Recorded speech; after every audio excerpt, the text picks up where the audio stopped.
बाकी एक क्वेश्चन यहाँ पे बहुत ज़्यादा इम्पॉर्टेंट था और इसका बहुत लोगों ने गलत किया था, मैं बता रहा हूँ।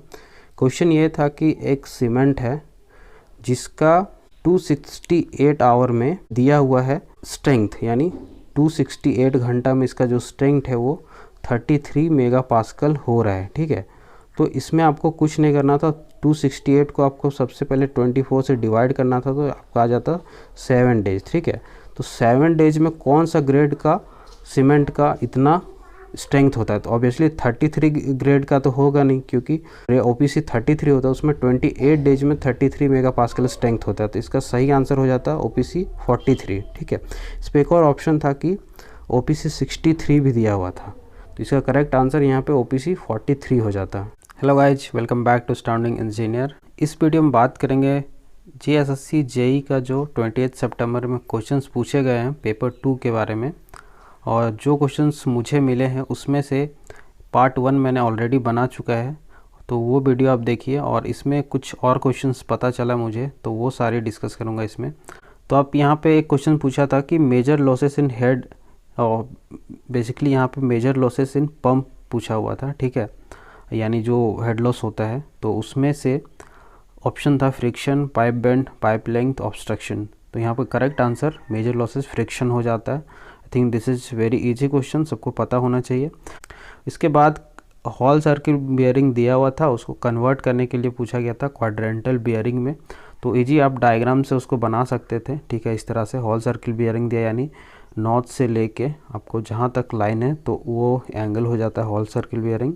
और क्वाड्रेंटल में आपको नॉर्थ से या साउथ पोल से लेना पड़ता है। ठीक है, आगे बात करें तो एक क्वेश्चन पूछा था which is not a local attraction like tall steel building, fences, transformer, electricity lines. तो ये बहुत ही अच्छा क्वेश्चन है और इसमें करेक्ट आंसर आपका हो जाता है ट्रांसफार्मर। ट्रांसफार्मर की वजह से लोकल अट्रैक्शन नहीं होता है, बाकी टॉल स्टील बिल्डिंग हो गया, फेंसेस हो गया, इलेक्ट्रिसिटी लाइन हो गया, ये सब की वजह से आपका लोकल अट्रैक्शन होता है। ठीक है, तो उसके बाद एक टाइप ऑफ ट्रस क्वेश्चन था on the basis of diagram. उसमें फ्रेम दे दिया था, यानी स्पैन दे दिया था 6 मीटर से कम है, और किस टाइप का ट्रस होता, तो वो डिपेंड करता है क्वेश्चन कैसा है। फिर एक क्वेश्चन था रिवेट बोल्ट से कुछ अलाउंस का क्वेश्चन था, जो एग्जैक्ट क्वेश्चन मुझे नहीं पता, बट यहाँ पे स्टूडेंट ने मुझे भेजा तो मैं बता रहा हूँ। रिवेट एंड बोल्ट से आपको इम्पॉर्टेंट है और ये चीज़ पढ़ लेनी है। फिर यहाँ पे एक क्वेश्चन पूछा था कटबैक बिटुमिन RC3 के बारे में पूछा था, तो आपको पता होना चाहिए कटबैक बिटुमिन से 2-3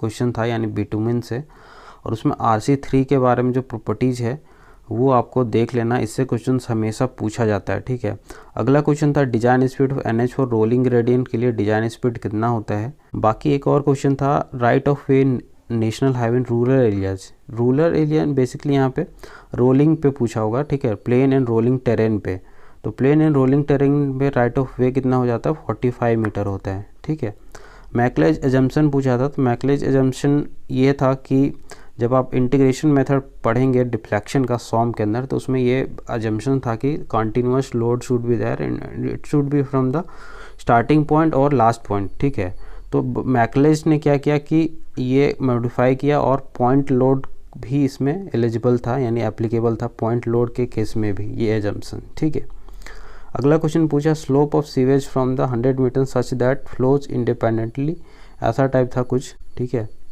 स्लोप बेसिकली सीवेज से था, स्लोप निकालना था, लेंथ दे दिया था, इसमें कुछ डाटा मिसिंग है, नहीं तो क्वेश्चन में बता देता। सिंपली सपोर्टेड एक क्वेश्चन था और जिसमें UDL लगा हुआ था, इसमें पूछा था कि maximum bending moment. I think इसको ये क्वेश्चन तो बहुत ईजी था, सबको पता होना चाहिए, WL²/8 हो जाता।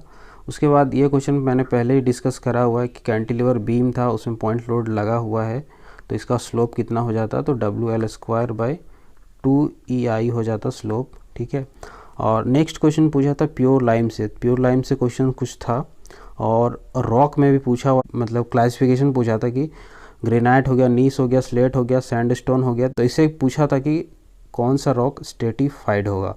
तो यहाँ पे सैंडस्टोन जो होता है वो स्ट्रेटिफाइड होता है। अगला क्वेश्चन पूछा था लेसिस रिजाइम कंडीशन से, तो उसका 3 रिजाइम कंडीशन होता है। अगला क्वेश्चन था RCC से, इसमें बीम के बारे में पूछा हुआ था, और इसमें जो उसका टॉलरेंस है बीम का केस में कितना होता है लेंथ में, वो पूछा हुआ था।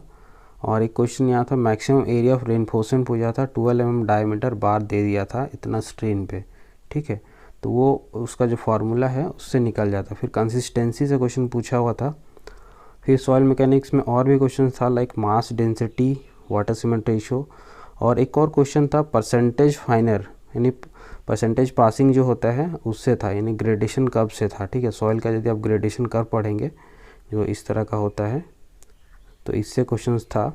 बाकी क्वांटिटी ऑफ सीमेंट पूछा था कि moderate, severe, very severe and extreme condition में कितना होता है। तो मैं बता दूं कि जो टेबल है IS 456 का उसको आपको याद कर लेना है, और उसमें क्या क्या केस होता है। तो माइल्ड होता है, फिर मॉडरेट होता है, सीवियर होता है, वेरी सीवियर होता है, एक्सट्रीम होता है, ठीक है। उसका वाटर कंटेंट डिक्रीज करता जाता है, 0.55 से स्टार्ट होता है। तो इस पर वाटर कंटेंट से भी क्वेश्चन था और सीमेंट कंटेंट से भी क्वेश्चन था, ठीक है। तो इसको आपको अच्छे से पढ़ लेना है टेबल को, यदि आपका एग्जाम नहीं हुआ है तो। आगे बात करें तो तरजागी थ्योरी से था। यहाँ पे आता है तरजागी थ्योरी, इसका एजम्पशन से क्वेश्चन था। तो इसका एजम्पशंस दो चीज़ में होता है, एक बियरिंग कैपेसिटी में होता है, कंसोलिडेशन में होता है। तो डिपेंड करता है कि कौन सा क्वेश्चन था, बियरिंग कैपेसिटी के लिए था या फिर कंसोलिडेशन के लिए था। बियरिंग कैपेसिटी के लिए होता है तो उसका एजम्पशंस ये होता है कि आइसोट्रॉपिक होना चाहिए, होमोजेनियस होना चाहिए, और स्ट्रिप ये जो फाउंडेशन है उसका फेलियर है वो जनरल शियर फेलियर होना चाहिए। बाकी उसमें जो ग्राउंड है वो हॉरिजॉन्टल होना चाहिए, ठीक है। ये एजम्पशंस है। बाकी वन कंसोलिडेशन में कुछ अलग एजम्पशंस है, लाइक 1D में होना चाहिए, लोड वर्टिकल होना चाहिए, ठीक है। होमोजेनियस ये सब तो रहता ही है। बाकी इसका एजम्पशन से पूछ रहा है तो ये एजम्पशन आपको देख लेना चाहिए, इससे क्वेश्चंस पूछा जा सकता है। बाकी कैनाल एडवांटेज से क्वेश्चन था, इरिगेशन एडवांटेज से था, ठीक है।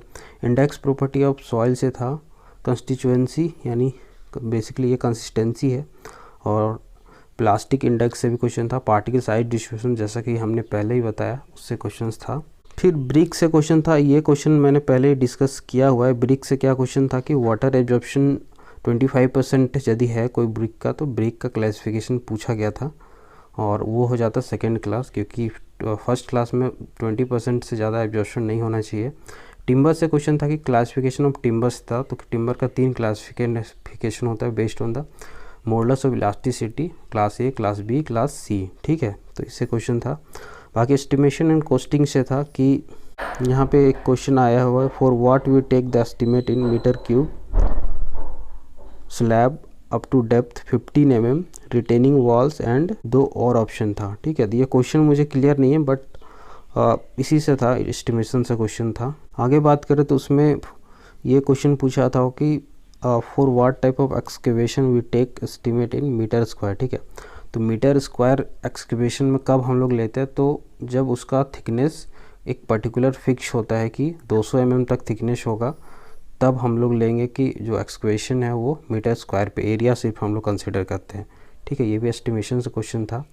मैक्सिमम ओवरहेड एक्सपेंसेस था कंस्ट्रक्शन के लिए, तो मैक्सिमम ओवरहेड में ये ऑप्शन था कि 10% होना चाहिए, 20%, 5%, 1.5%, ठीक है। तो इसका करेक्ट आंसर हो जाता आपका 10%। लेबर कॉस्टिंग रिलेटेड क्वेश्चन था, ये पहले ही बताया, लीड एंड लिफ्ट का जो होता है उसमें लेबर का जो वो ये है प्राइस है, बेसिकली वेज बोल सकते हैं, वो कैसे डिसाइड होता है। अगला क्वेश्चन है pressure force on the surface of 6 metre deep, ठीक है।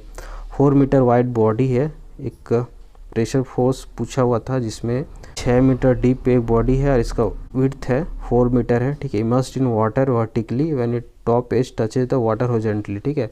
तो इस तरह है। तो इसमें पूछा हुआ था कि प्रेशर फोर्स कितना होता है। प्रेशर फोर्स सिंपली आपका जो फॉर्मूला है ρWAGH, तो उससे डायरेक्ट निकल जाता है, ठीक है। बाकी यहाँ पे और क्वेश्चन है, वाटर पंप रिलेटेड क्वेश्चन है। वाटर पंप से ये रिलेटेड था कि सेंट्रीफ्यूगल पंप में कौन सा फ्लो होता है, इरोटेशनल होता है या रोटेशनल होता है। ये क्वेश्चन मैंने प्रीवियस वीडियो में डिस्कस किया हुआ था।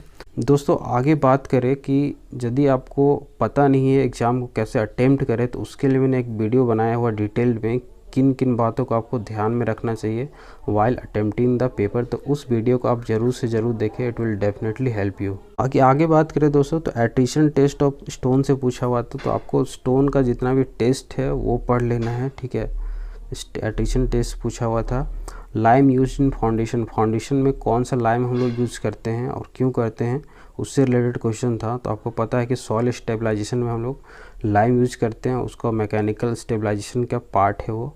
Initial and final setting time of lime पूछा हुआ था, ये इंटरेस्टिंग क्वेश्चन था। इसमें जनरली हम लोग जानते हैं कि सीमेंट के लिए पूछा जाता है initial and final setting time, तो यहाँ पे लाइम पूछ दिया। तो इससे साफ साफ ये बात साबित होता है कि क्वेश्चन इस बार डायरेक्ट नहीं पूछा जा रहा है, प्रीवियस ईयर से उठा के आपको क्वेश्चंस फ्रेम किया जा रहा है, ठीक है। तो आपको पूरा ध्यान से क्वेश्चन को पढ़ना है, फिर आंसर पे जाना है, ओके।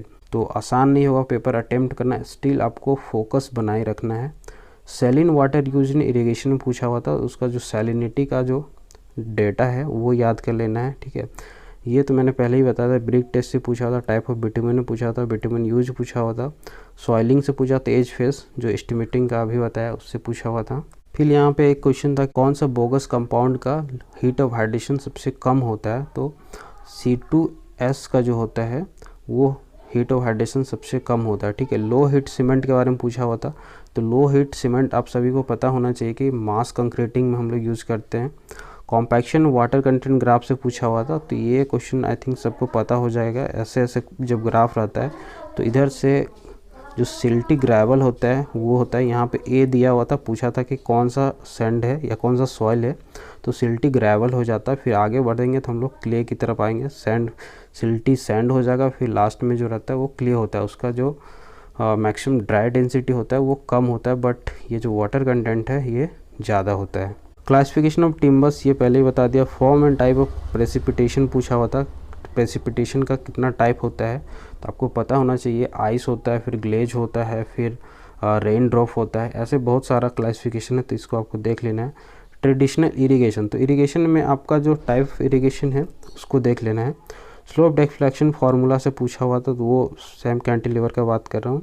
रेन गेज भी देख लेना, इससे हमेशा क्वेश्चन पूछा जाता है, जैसे सीमन रेन गेज हो गया, नेचुरल में साइब नेचुरल रेन गेज जो होता है फ्लोटिंग टाइप हो गया, तो वो देख लेना है। बाकी टाइप ऑफ टरबाइन पूछा हुआ था, तो टरबाइन में का क्लासिफिकेशन देख लेना है। फ्री वॉर्टेक्स फ्लो का एग्जांपल पूछा हुआ था, फिर drop manhole distance, environment sedimentation से क्वेश्चन था। बाकी ये सब मैं डिस्कस कर चुका हूँ, स्टोन से, टिम्बर से।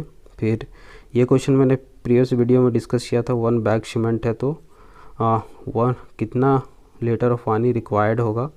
बाकी रोड वर्क में पूछा होता वर्क चार्ज इस्टेब्लिशमेंट कितना परसेंटेज होता है। आगे प्री कास्ट एडवांटेज पूछा होता है, प्री कास्ट में एडवांटेज क्या है, तो इसमें जो फ्रिक्शन लॉसेस होता है वो कम हो जाता है। एंकरेज लॉसेस थोड़ा सा रहता है, लेकिन फ्रिक्शन लॉसेस बहुत ज़्यादा कम हो जाता है, ठीक है।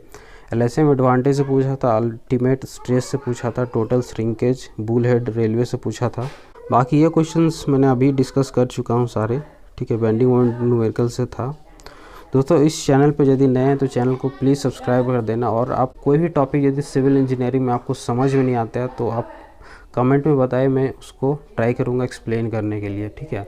बाकी यदि आपका एग्ज़ाम नहीं हुआ है तो all the best for the exam, and यदि आपका हो गया तो आप कमेंट में बता सकते हैं कि कितना नंबर ऑफ़ क्वेश्चंस आपने अटेम्प्ट किया है। And finally thanks for watching.